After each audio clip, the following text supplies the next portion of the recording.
大家好，欢迎收看爱盛电子。这是一个锂电池充电灯，当然是 LED 灯。现在它不亮了，现在主要原因呢是内部的芯片坏了。我们打开看一下，我们看灯珠都非常的好，一个也没有坏，并且我们发现这个灯珠呢，它都是一并联的，也就是说正极和正极是连在一起的。我们看这一圈都是用铜箔片连在一起的，负极和负极连在一起，负极连在负极线上，正极连在正极线上，完全是相连的。所有的灯珠都是并在一起的。那么很显然它是一个 3.7 伏锂电池供电的 LED 灯。下面我们把它打开，打开以后我们可以看到它有一个微动开关，几个电容和几个电阻，并且这是充电头，还有一个控制芯片。这个芯片呢，既需要能够对电池充电实行过充保护和过放保护，还要具有恒流源的功能。在这里呢，这个芯片已经烧坏了，而且上面没有型号，型号也被磨掉了。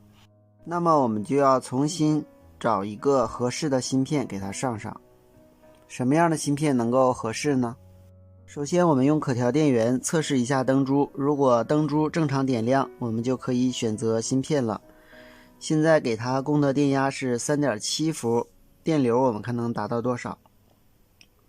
电流达到200毫安，是这个亮度。所有灯珠都是完好的，如果这个灯直接扔了还是有点可惜的。找到了一个这样的芯片，它的型号是 YX8184，它是太阳能草坪灯的恒流源芯片，当然也可以充电。它的一角是内部功率管的漏极，二角是接地，三角是电池的正极，四角是充电引角。如果不用太阳能灯，我们可以用手机充电器的5伏给它充电。五角是光控使能控制端，当这个引角的电压超过 0.9 伏的时候，我们的 LED 灯就被熄灭。如果低于 0.9 伏的时候， LED 灯正常被点亮。六角是恒流时间设置引角，这是这个芯片特有的功能。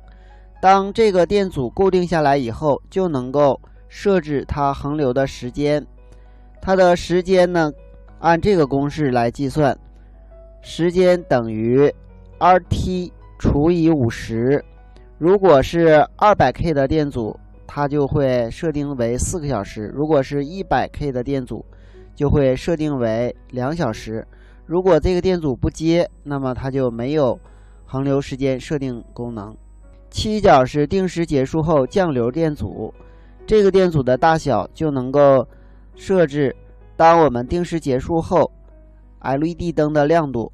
八角是输出电流设置电阻，这个电阻的大小能够控制我们 LED 灯的电流。刚才我们的实物 LED 灯电流是200毫安左右，所以就要合理设置这个 RS 电阻。这是它的电流设置公式，就是90毫伏除以 RS。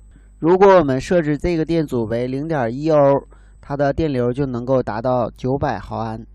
它给锂电池充电最大设置电流为600毫安，过充保护是 4.2 伏左右，过放牵压保护是 2.7 伏左右。